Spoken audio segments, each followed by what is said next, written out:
aujourd'hui, quand vous regardez cette situation au Burkina Faso, est-ce qu'il y a des vraies raisons d'avoir peur pour le peuple burkinabé?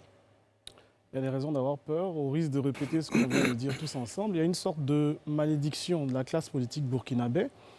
Depuis 1958, avec la prise du pouvoir de façon légale et légitime de Ouezin Coulibaly, aucun chef d'État n'a pu finir son mandat.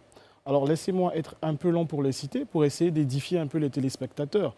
Nous avons Ouezin Coulibaly, nous avons Maurice Yameogo, nous avons Sangoulé Lamizana, Seï Zerbo, Jean-Baptiste Ouedraogo, Thomas Sankara, Blaise Compaoré, nous avons le lieutenant-colonel Zida, nous avons Diendéré, nous avons Roch-Marc Christian Kaboré et enfin Damiba. Donc vous voyez, quand on comptait tout ça, c'est un peu tragique de se dire que comment est-ce qu'on n'arrive pas justement à trouver le bon bout pour pouvoir gouverner en toute quiétude. Il y a eu une longue présidence de Blaise Compaoré, un régime qui a été, il faut le signifier, quand même assez autoritaire, mais qui a entraîné ce dont aujourd'hui les Burkinabés ont besoin, à savoir une denrée rare aujourd'hui, la sécurité. Donc d'aucuns aussi pourraient paraître réactionnaires, c'est-à-dire être sensible à la cause de l'ancien régime. Mais aujourd'hui, en tout cas, je suis moi-même dans l'expectative. Je me dis qu'un coup d'État qui a un échec en soi, parce que depuis cette vieille maxime de Cicéron, que les armes le cèdent à la toge, cédant arma togae, on sait qu'il y a une primauté, n'est-ce pas, du pouvoir civil sur le pouvoir militaire, et de voir des militaires, fut-il même dans un contexte contrarié par la sécurité, par la question du terrorisme, c'est une régression en elle-même. Laissez-moi faire un petit clin d'œil avec la situation du Mali, qui est gémellaire. Les deux présidences de Roch-Marc Christian Kaboré et de Ibeka, ils ont le même parcours. Paris, ensuite, ils ont vite été responsabilisés, ils ont été premiers ministres, ils ont été présidents de l'Assemblée nationale, ils ont quitté leur parti, ils ont créé leur parti, ils sont devenus présidents démocratiquement.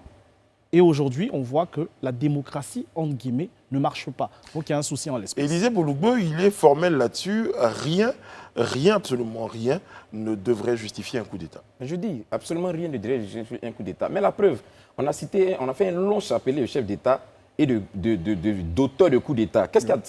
Où ça a apporté le Burkina? Ça a donné quoi au Burkina? Le Burkina, comme le disait Alain tout à l'heure, reste l'un des pays les plus pauvres d'Afrique. C'est-à-dire, malgré tous ces coups d'État qui étaient censés, en réalité, apporter la stabilité au pays, mais où nous en sommes aujourd'hui? Mais comment on peut espérer avoir des résultats autres en adoptant les mêmes comportements? Ce n'est pas possible. Ça, c'est même pas imaginable. Moi, je suis bien intéressé de savoir quelles sont les grandes actions que va déjà commencer à poser cette junte militaire-là pour ramener la stabilité au Burkina. Moi, je suis très intéressé et je pense même que c'est ce calendrier que nous tous on attend. Parce que c'est l'une des raisons pour lesquelles aujourd'hui on estime que Kaboré n'a pas fait ce qu'il fallait. Même si on estime qu'un président, et ça je le dis toujours, c'est qu'un président n'a pas fait ce qu'il doit faire ou n'est pas en train de faire ce qu'il doit faire. Il y a des voies démocratiques pour le faire. On n'a pas mis un pistolet sur la tente des Burkinabés pour élire Christian Kaboré. De la même manière, ils sont allés les lire, de la même manière, ils peuvent demain estimer qu'il n'a pas répondu à leurs attentes et puis ils vont le démettre. Ce que disait tout à l'heure, cette manière de prise il y avait une forme d'urgence. Est-ce que vous prenez en compte cette donne pour dire que les soldats burkinabés se faisaient tuer ou se font tuer régulièrement? Est-ce qu'attendre la fin d'un mandat, c'est ce qu'il voulait dire? Mais moi, je vais juste poser une question de morale. Est-ce que, honnêtement, vous pensez que le président Roch-Marc Christian Kaboré, assis dans sa maison, chaque jour qu'on lui dresse une liste de soldats tués, ça ne lui dit absolument rien? Vous pensez que, honnêtement, objectivement, en tant que président de la République, il est indifférent, totalement indifférent à ça? Peut-être qu'il n'a pas forcément les moyens qu'il faut pour apporter, il est en train de peut-être chercher des logistiques, peut-être qu'il est dans une dynamique de trouver des voies et moyens pour apporter une solution. Ça peut traîner, c'est une réalité. Mais moi, je suis persuadé que on ne peut pas quand même être indifférent. C'est vrai qu'il peut y avoir, comme on le dit, des manquements dans la gestion. Ça arrive un peu partout. Peut-être pas indifférent, mais certaines personnes diraient pas compétent.